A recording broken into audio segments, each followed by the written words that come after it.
Bloodborne is haunting, grotesque, brutal, terrifying, and unforgiving.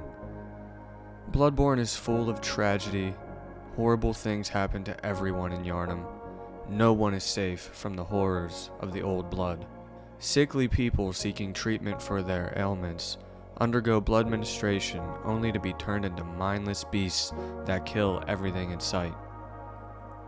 A child leaves the safety of her home in search of her parents, who unbeknownst to her are already dead, only for her to be eaten alive by disgusting monstrosities before having the chance to find her parents' corpses. Scholars go mad in search of more knowledge. Abominations are born from ignorance.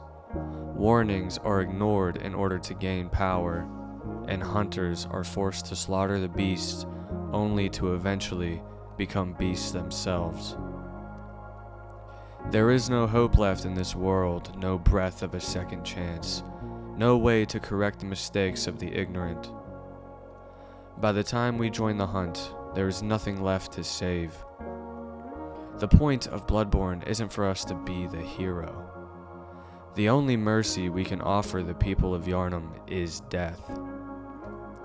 Our objective is to slaughter everyone and everything until we reach the moon presence. And then we slaughter that too. So why is Bloodborne comforting to me?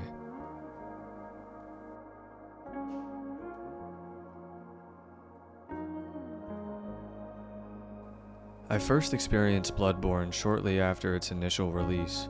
I had just gotten home from school, and my brother was playing Bloodborne on my PlayStation 4. I had never seen or heard of it before, but I couldn't look away. Watching him wander around Central Yharnam intrigued me. Watching him quick-step around and desperately attacking enemies in order to recover health looked so cool. In just a few minutes, I had fallen in love with the aesthetic and gameplay. I would go on to purchase a copy of the game for myself, and I loved it so much I got the Platinum Trophy. I did everything there is to do in both the main game and the DLC.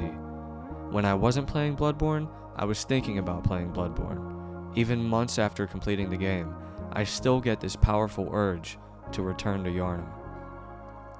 And when the struggles of life overwhelm me, I play Bloodborne. In a strange way, it brings me comfort.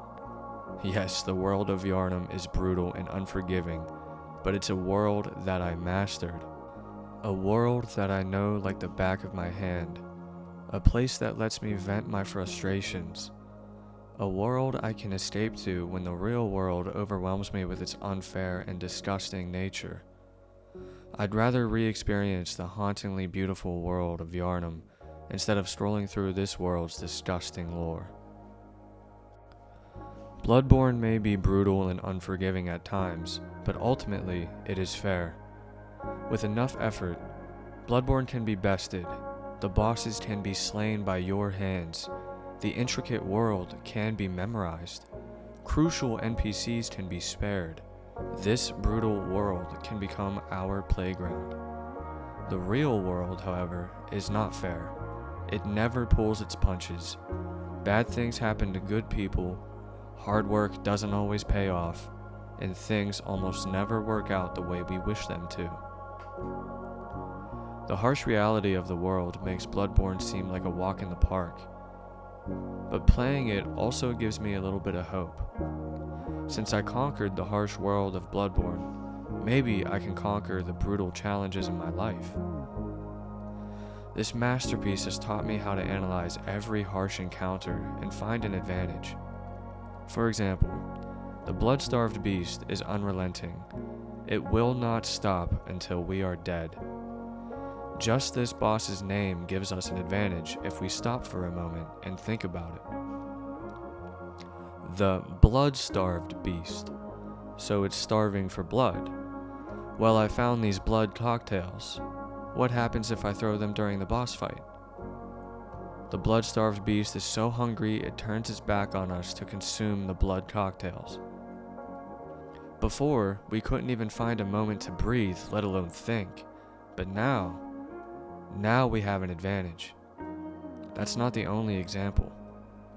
Vicar Amelia is often regarded as the first real roadblock that players encounter, mainly due to two reasons.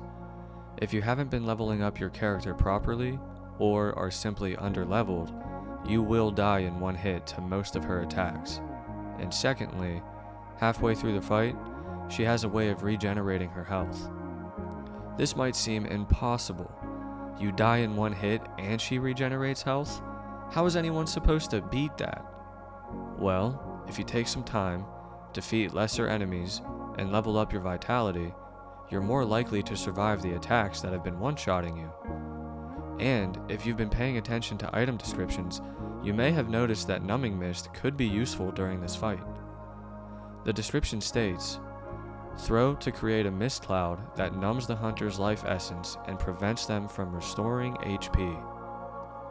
After leveling up your vitality and acquiring some numbing mist, you have now made a seemingly impossible task possible.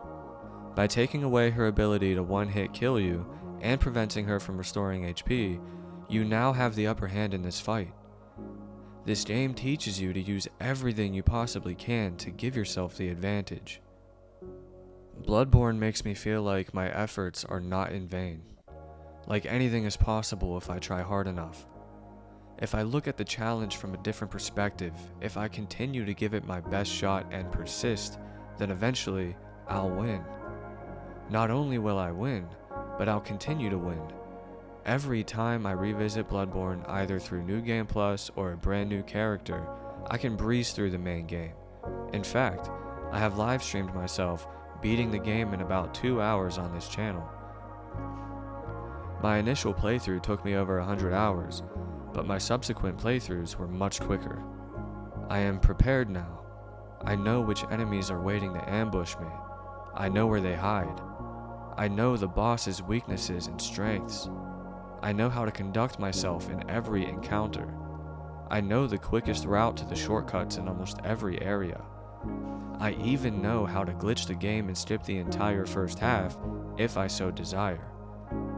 No other game has given me this level of confidence. Bloodborne is persistence. Bloodborne is confidence. Bloodborne is encouraging. Bloodborne is comforting.